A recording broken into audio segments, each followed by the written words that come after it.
Hello, I'm Hannah, and this is Hannah's Books. Today I come to you with a tag I've been meaning to do for a couple of weeks now, the excellent Favorite Characters tag, created by Leo at A Little Book Life. Sarah at Hardcover Hearts was kind enough to tag me. Since it's Victober, I thought I would give some answers specifically drawn from Victorian literature. Don't be surprised if you see this tag appear on this channel again, next time about a different body of literature. So let's get started. The first prompt for this tag is to name a character whom you love fiercely. If you've been watching my Victober updates this month, you may not be surprised to hear that I'm going to choose Dorothea Brooke from George Eliot's masterpiece Middlemarch. Dorothea is a young woman who sees herself as a bit different from those around her.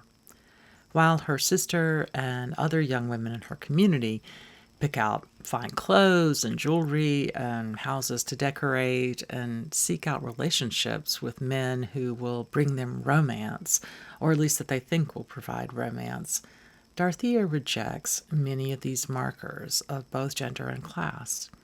Instead, she dedicates much of her time to projects such as designing cottages for her uncle's tenants.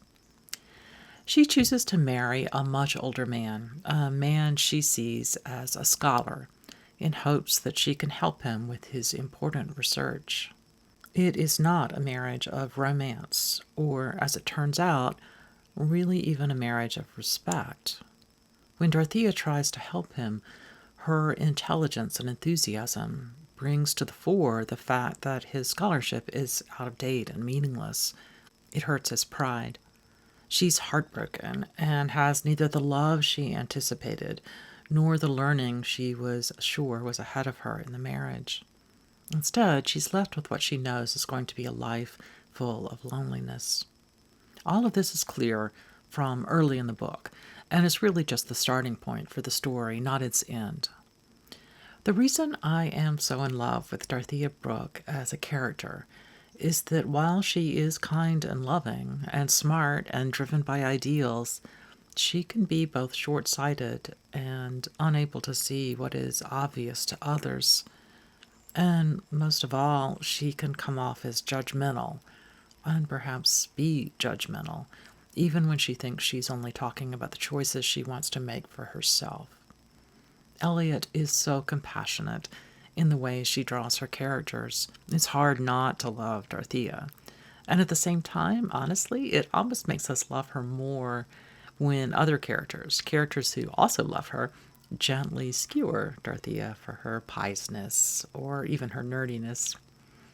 Even the narrator gets in the game, making fun of her puritanical ideology by wryly pointing out that while Dorothea loved one particular activity, she, quote, always looked forward to renouncing it.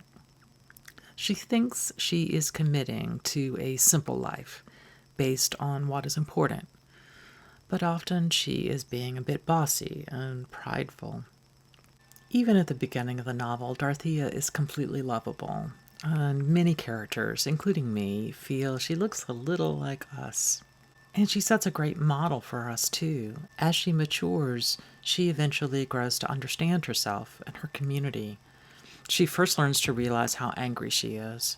She also learns from her anger and how to transform her personal rage into understanding of other people's weaknesses and flaws, just as she sees her own weaknesses and flaws.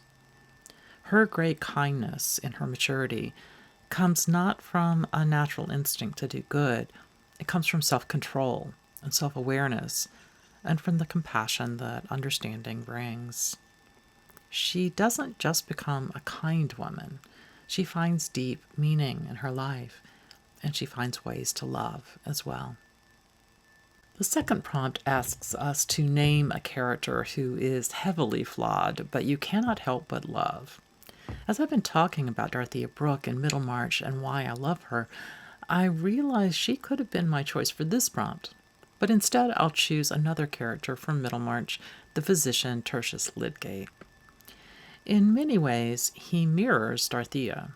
Both characters are idealistic and want to do good in the world, Both characters can come across as arrogant at moments. Lydgate is ambitious in a way that feels disrespectful to the people around him sometimes. He's eager to do the right thing, but when he thinks he knows what the right thing is, he is also sure that others are wrong and that they are inferior thinkers. As George Eliot says, Lydgate's conceit was of the arrogant sort, never simpering, never impertinent, but massive in its claims and benevolently contemptuous. He is condescending of people's ideas and also their motivations. He can't imagine why other people do what they do, feel what they feel. On the Myers-Briggs scale, he is too much of a T with no F skills to help him through. Still, no matter how annoyingly sure of his logic he is often right. Not at all about people, but about science. George Eliot has created a character that may be conceited, but also might deserve some of his conceit. Lydgate's major flaw, though, is not his arrogance, although perhaps his arrogance is what makes him so susceptible to this. His flaw is that he is a sexist. Instead of looking for a partner who could pair with his mind in a way that would make both grow, he is far more interested in choosing a woman who is beautiful, submissive, and whose class presentation reflects the authority he wants to reflect. I don't think he cares about appearing wealthy, per se, but he cares a lot about his social standing. He chooses to marry a woman who is traditionally and ornamentally pretty, who cares more about the quality of linen used to make her clothes and the priciness of her dinnerware than she does about love, much less intellectual companionship. I easily love him, despite his often conceited behavior, even at the extreme moments when it makes me cringe, but I just can't forgive him for his sexist assumptions and desires for arm candy rather than loving companionship. Eliot punishes him for it, too. He's forced to abandon some of his ideals and the possibilities for true reform because of his stupid choice. Brief tangent. Soon after I started this BookTube channel last year, the Greta Gerwig film version of Little Women was released in theaters. I was on record strongly supporting main character Jo's eventual choice of a spouse. Greta Gerwig chooses to handle that storyline in a really interesting way, one I did not love, but did very much appreciate. Anyway, many young readers are eager for Jo to choose a different partner.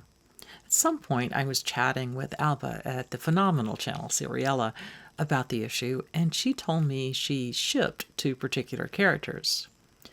Apparently, I had been living under a rock because I didn't have any idea what she meant. Now I do, at least more or less, and I'll say that I ship Dr. Lydgate and Miss Brooke. Lydgate should have known from the moment he met Dorothea that she was the ideal woman for him to marry, and he more or less says he did know it, but that she was too nerdy and weird. She would have been really good for him, and he would have helped her grow as well. They would have been a great match. Okay, so much for Middlemarch. Let's go on. The next question in this tag is to name a character who made you laugh out loud. I absolutely love Septimus Harding in Anthony Trollope's The Warden, the first book in the author's Barsetshire series. Many readers see this book as pretty much just a weak beginning to a really wonderful series. Yes, it is a slim and quiet little book, but I absolutely loved it. Perhaps I read it at just the right moment or something. Anyway, Septimus Harding is the gentle, timid warden of an almshouse, and the story revolves around some relatively light-hearted considerations of what is the moral and ethical thing to do in various situations. Harding is very gentle and easily thrown off course by conflict in his role as a warden or in his role as a parent of adult daughters. The way Harding addresses his fears and the way he addresses moments when he is trying to think creatively is to play music on his air cello, sawing away at the imaginary strings of his imaginary instrument, and to bring some comfort.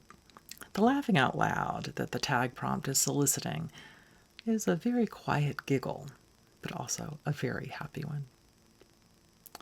The fourth prompt, name a child character whom you especially like.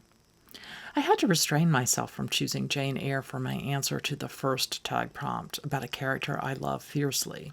And spoiler alert, I won't use her for the upcoming questions about strong and brave characters either, although I suspect she holds all those places in my heart.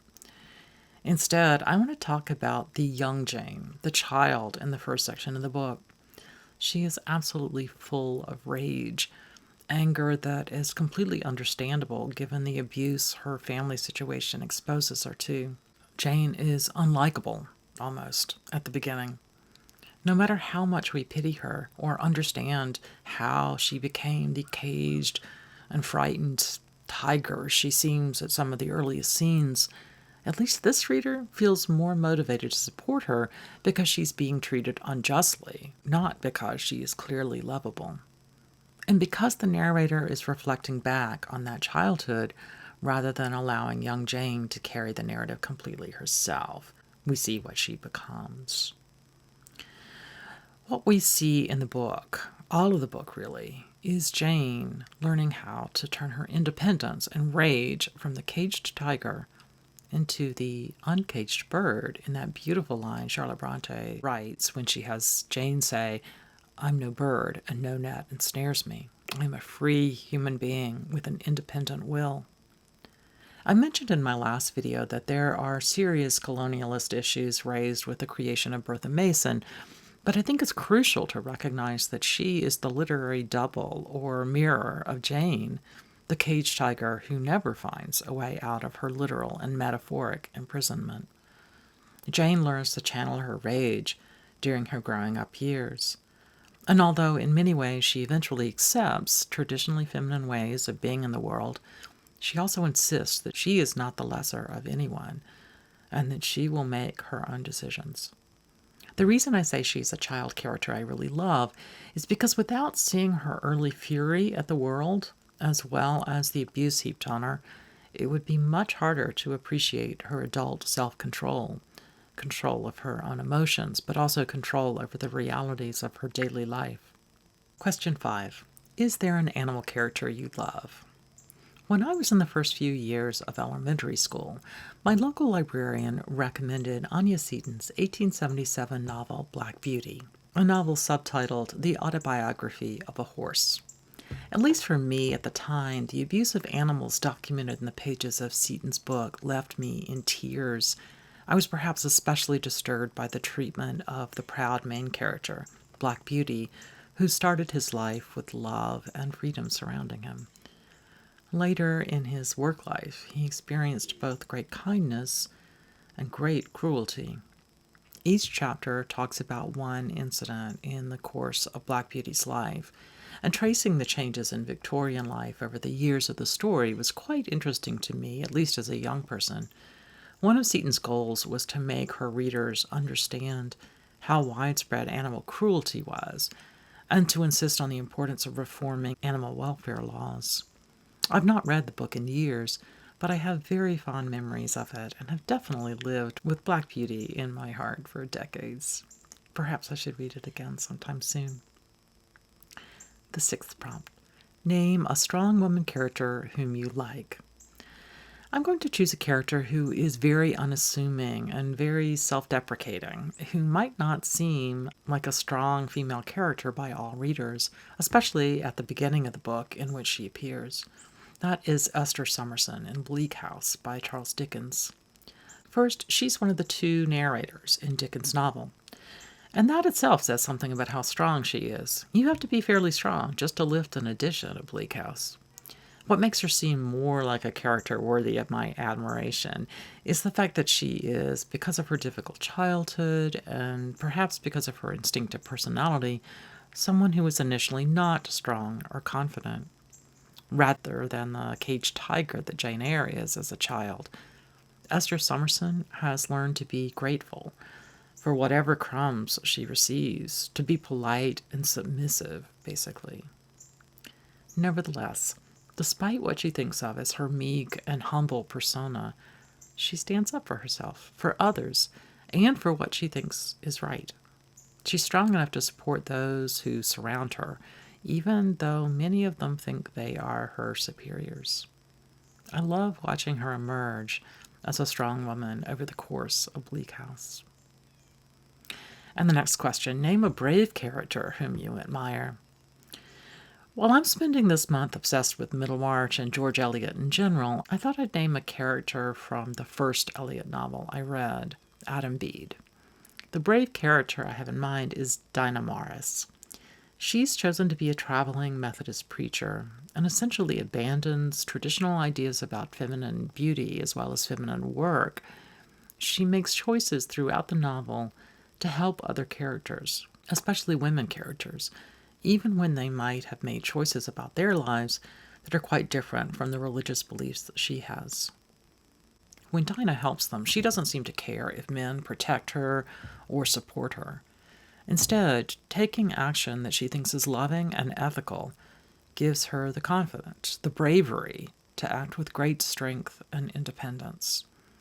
Actually, I'd love to have a tea party where I get to see Jane Eyre near Dinah Morris. I can imagine they might find each other to be, as Anne of Green Gables might say, bosom friends and kindred spirits, quietly stubborn, loving others deeply, yet holding themselves apart in some way as well. Question 8. Is there a character who scares the hell out of you? Charles Dickens is a total master when it comes to creating creepy, dark, conniving, spooky characters. Today I'll choose Miss Havisham as the character who scares the hell out of me. She is a wealthy woman, growing old in the ruins of a mansion, along with her adopted daughter, Estella. Many years before, she was spurned at the altar, and to express the importance of that moment, she wears her wedding dress for the rest of her life, with rotting, almost ossified wedding cake on her table. At first, she seems interested in protecting Estella from the cruelty that she knows men can inflict. As the years go by, she realizes she can use Estella as a kind of revenge by creating situations where she can break the hearts of all the men around her. So she's clearly a scary character because of her manipulative treatment of Estella, as well as her desires for revenge against men. But honestly, the thing that makes her so frightening to me is how much one moment of rejection, or even a tragic situation, can destroy not only a person's life, but a person's entire personality.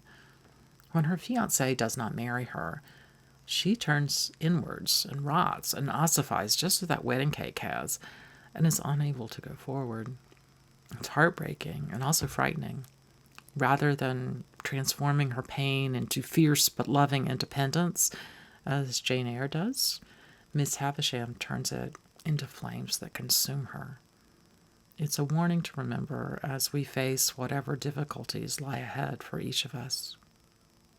Question 9. Name a mean character. Let me start by saying this is a character I absolutely love, but a character who is pretty mean as well. That's Becky Sharp, well named, from William Makepeace Thackeray's novel Vanity Fair. She is definitely an anti-heroine, although a very charming one whose behavior seems rooted in her past, not in some natural cruelty. In her childhood years, she's left without a mother, and decides as she gets older that since no one is looking out for her, she has to look after herself. As she says, since she has no mother to guide her, quote, "I must be my own mamma." She has never had financial security, and therefore she desires it above everything else. She manipulates men of wealth, flirting with them until they help her create a stable situation for herself. Even when married, she lies and flirts to advance her husband's business dealings, even to the point of distracting men while her partner cheats them blind. She doesn't care at all, with very few exceptions, if her manipulative behavior hurts other people. Still, she's a character that's hard not to love. And finally, the last prompt. Name a character you really hate. I hate Alec d'Urville. Angel Clerk is a jerk as well, but Alec has no redeeming characteristics in my book. Although he manages to appear charming at times, his presence is threatening, even in those moments. He doesn't try to hide his evilness.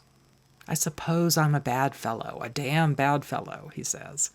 I was born bad, and have lived bad, and I shall die bad in all probability. And his badness leads directly to Tess's troubles, although there are also slightly more benign characters who add to her downfall.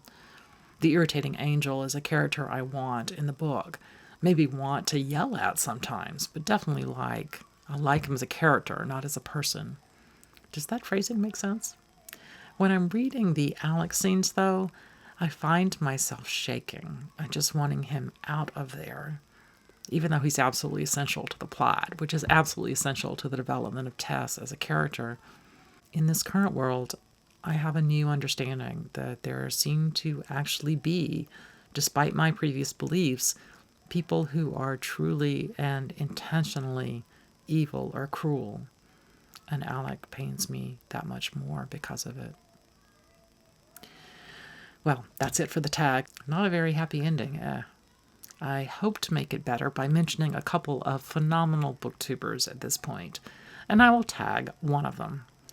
Both of these folks have just changed the names of their channels, and both promise to continue making great bookish content under their new names. First is Lukash, whose channel is now called A Cruel Reader's Thesis. As I told him, he will always be totally pretentious to me. You are tagged for this great set of prompts about favorite characters. The second booktuber I want to mention is Kim, who has already made a wonderful version of this tag. Her channel used to be K. Becker Books, but is now Middle of the Book March, named after the book I'm loving so much this month, George Eliot's Middlemarch. As Sean the Book Maniac says, her channel is now one of the few booktube channels created for grown-ups. Perfect. Thank you, Leo, for putting together this wonderful tag. Thank you, Sarah, for tagging me. And thanks to all of you for joining me here today on Hannah's Books. See you soon.